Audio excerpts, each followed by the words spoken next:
వారాహి ఆలయానికి సంబంధించినటువంటి అంశం ఏదైతే ఒక్క పత్రిక రాయలేదు, ఒక్క నాయకుడు స్టేట్మెంట్ ఇవ్వలేదు.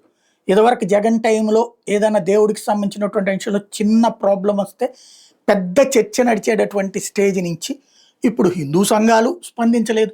సరే, అక్కడ వివాదం ఏదైనా స్థల వివాదం ఉంటే విగ్రహాలు కూలగొట్టకూడదు కదా, గుళ్ళు కూలగొట్టకూడదు కదా.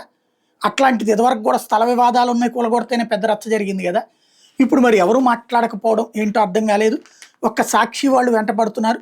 తిరుపతి జిల్లా తిరుచానూరులో టీడీపీ నేతలు బరితెగిన శ్రీ ఆదివారి ఆలయాన్ని నేలమట్టం చేయడం దారుణమని రాజకీయ పార్టీ నేతలు హిందూ సంఘాల ప్రతినిధులు ఆగ్రహం వ్యక్తం చేశారు. అమ్మవారి విగ్రహం, శివలింగం, ఇతర దేవతామూర్తుల విగ్రహాలను ధ్వంసం చేసి స్వర్ణముఖి నదులు పడారు, దారుణమని మండిపడ్డారు. గురువారం వారు భక్తులతో కలిసి ఆలయం కూల్చివేసిన ప్రాంతాన్ని పరిశీలించి విస్మయానికి గురయ్యారు. కూటమి ప్రభుత్వం హిందువుల మనోభావాలు దెబ్బతీస్తోందని ఆవేదన వ్యక్తం చేశారు.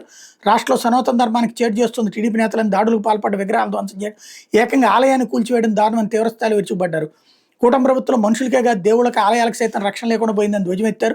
వారాహి వారి విగ్రహం, కాళ్ళు చేతులు ధ్వంసం చేయడం సనాతన ధర్మం అని ప్రశ్నించారు.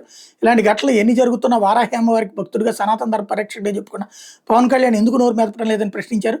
టీడీపీ ఎమ్మెల్యే ప్రవర్తన అనిచాడు కిషోర్ రెడ్డి ఆధ్వర్యంలో ఈ దురాఘాతం జరిగిందని తెలుసుకుని విస్మయానికి గురయ్యారు. ఈ ఘటనపై హిందూ చైతన్య వేదిక, విశ్వ హిందూ పరిషత్, బజరంగ్ దళ్, సనాతన పరిరక్షణ సమితి ప్రతినిధులు డిఆర్ఓకి ఫిర్యాదు చేశారు.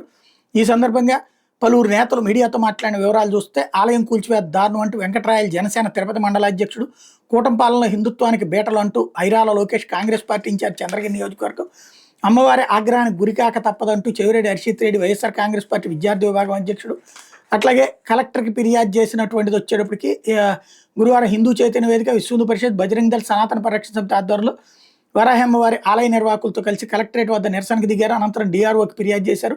కూటమి నేతలు హిందువుల మనోభావాలతో చెలగాటమాడుతుంటే స్థానిక అధికారులు చోద్యం చేస్తున్నారని మండిపడ్డారు అన్నటువంటిది ఇక్కడ. ఇందులో ఇటీవల కాలంలో ఘోరాలు ఎలా అంటూ కొన్ని డీటెయిల్స్ రాసుకొచ్చింది సాక్షి. కళింగపట్నం రామాలయంలో 7 విగ్రహాల ధ్వంసం, శ్రీకూర్మ క్షేత్రంలో పెద్ద సంఖ్యలో నక్షత్ర తాబేళ్ల మృతి, సింహాద్రి అప్పన క్షేత్రంలో గోడకూలు 7 భక్తుల దుర్మరణం, వైకుంఠ ఏకాదశి రోజు తిరుపతిలో తొక్కిసలాట 6 మృతి, కాశీరాయనికి జ్యోతి క్షేత్రంలో ఆశ్రమం కూల్చివేతని హైలైట్ చేసుకొచ్చింది.